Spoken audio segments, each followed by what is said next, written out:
অনেক দিন চিন্তা করলি না রে তুই বসে নিরলে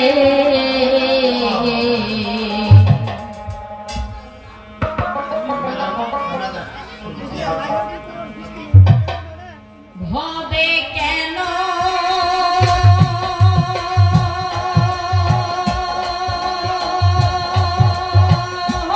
আইলি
তাই সবই জানে গো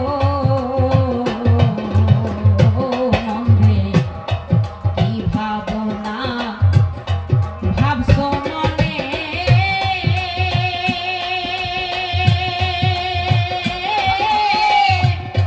সৃষ্টিকর্তাই সবই জানে গো সেদিন থাকবে না আর কোনো জাদু জম্ভু তাইসা ধরিলে ওরে সেদিন থাকবে না তোর কোনো জাদু জমদু দেশে ধরিলে সেদিন খাটবে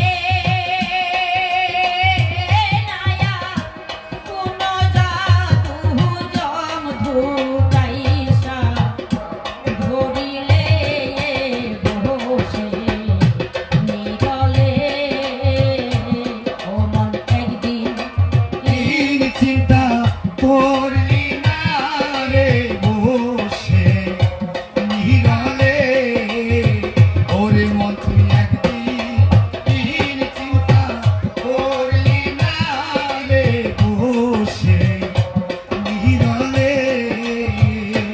ওরে শীতে কি রহ মানে হে বলে কসিম ভাই আপন তথ্য না জানিলে গো হাই হাই ভেবে বলে আহম্মদে হাইরে ভেবে বলে বাসাতনে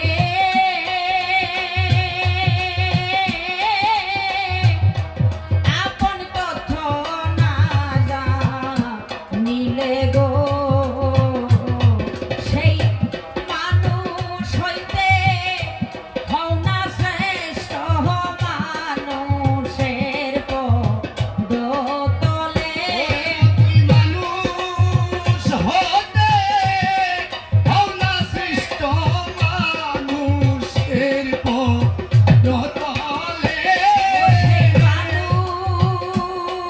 মানুষ হইতে হও না শ্রেষ্ঠ মানুষের পদতলে বসে নিরলে ওরে মন তুই একদিন চিন্তা করলি না রে বসে নিরালে হবে কেন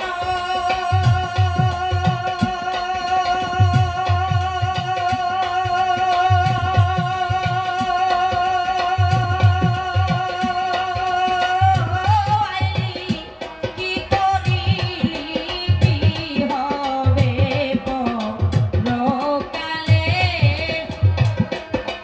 কেন আইলি কি করিলি কি হবে রহালে কেন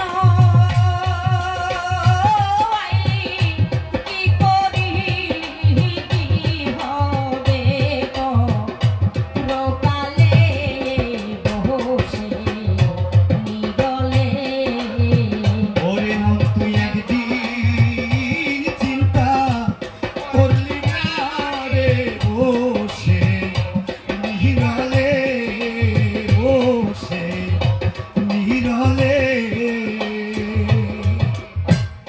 চুপ থাকেন সর্বজন এ আমার 2 নম্বর আসর আসনা মধুর স্বর বলবো কথা পরস্পর রত্ন সবার ঠাই তবে যার কথা বলে গেছে ভুলে নেই কথা মনে আছে বলবো কথা নেছে নেছে আপনাদের কাছে দেখা গেল বিশেষ করে বাবাজি অনেক কিছু প্রশ্ন উনি রেখে গেছে তো একটা আসরে যদি এত প্রশ্ন হয় তো প্রশ্নগুলো জবাব দিতে অনেক সময় লেগে যেতে পারে বলি কথা আপনাদের ধরে ইতিমধ্যে সামনে এশারোত্তর টাইম আছে নামাজের টাইম আছে তে নামাজের একটু আগে বলবেন কারণ পৃথিবীতে বেঁচে থাকতে হলে সবকিছু করতে হবে তাই না বাবাজি ধর্মটা আগে কর্ম পরে এবং কর্ম করতে হবে, ধর্ম করতে হবে, দুটা ছাড়া যাবে না, কোনটা কম না। তো বলি আপনার কাছে সর্বপ্রথমে আসরে এসে যাহা কিছু বলছে আমার ধারে জিজ্ঞাসা করেছিলাম, গোসাই বলবেন আমার কাছে আপনি স্বয়ং প্রভু, হয়তো আমরা গুরু বলে যাকে মানি, আমি যাকে পূজা করি, উনি কেন বা পূজা করে, এই কথার জবাব দিবেন আজকের আসরে। এই পূজা করার উদ্দেশ্যটা কি?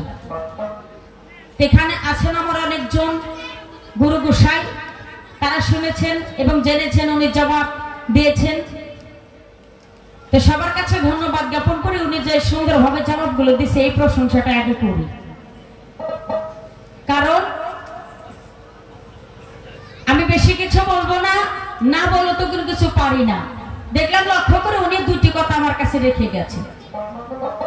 এখন একটা পক্ষে ওনার ভক্তের পক্ষে আছি, আরেকটা ভক্তে আমি ওনার প্রতিপক্ষ হয়ে দাঁড়িয়েছি। এই পৃথিবীতে দুইজন ব্যক্তি আমার আল্লাহ পাঠাইছেন, একটা হয়েছে আদম জাতি আর একটা হয়েছে আমার মা হাওয়া জাতি। আবার হোস্টি করে জিজ্ঞাসা করে কয় কয় জাতের নারী আছে, কই কোন জাতের নারী তো আমার আল্লাহ গড়াই না, এটা আমার মনে হয় না। হ্যাঁ থাকতে পারে, আমার আল্লাহ গড়াইছে ধরম বুঝা, কেহ লম্বা, কেহ খাটা, কেহ ধলা, কেহ কালা, একজনের গায়ের রং একটা রকমের হইতে পারে। বলি আপনার কাছে, বলে হনুমান রে, আমি জানতে চাই তোমার মুখটা কেন পোড়া হলো, সুন্দরভাবে আমার কাছে একটু পৌঁছাইও। এখন দেখেন, গুরু যা দান করে গেছে, গুরু যা বলে গেছে, তার কথার কাছে তো আমার কথার সমতুল্য কোনো কিছুই না, তুচ্ছহীন, মূল্যহীন। তুমি পরবর্তীতে আমার পরীক্ষা নিতে চাই, হনুমানের কেন লেঞ্জুর বাঁকা হলো এই কথা আমার কাছে জানতে চাই। ওইটা তো একটা গুরুর প্রেমের পোড়া। মানুষের প্রতিটি মানুষের ভিতরে একদিকে একটা পোড়া আছে, আছে না বাবাজি? একদিকে আমার আল্লাহ অভাব রাখছে, আমার ভিতরে এমন একটি প্রেমের পোড়া আছে, যেই পোড়া সার্টিফিকেট নিয়ে এই বিশ্ব জগতে এখনো তার নামটা অমর হয়েছে। যার জন্য বলতেছেন যে হনুমানের কেন মুখ পোড়া হলো, লেঞ্জুর কেন বাঁকা হলো, এটা অন্য কারণ ছিল না, এটা তার গুরুর একটা প্রেমের পোড়া ছিল। এবং কেমন পোড়া তোমার কাছে প্রকাশ করতেছি ভালো।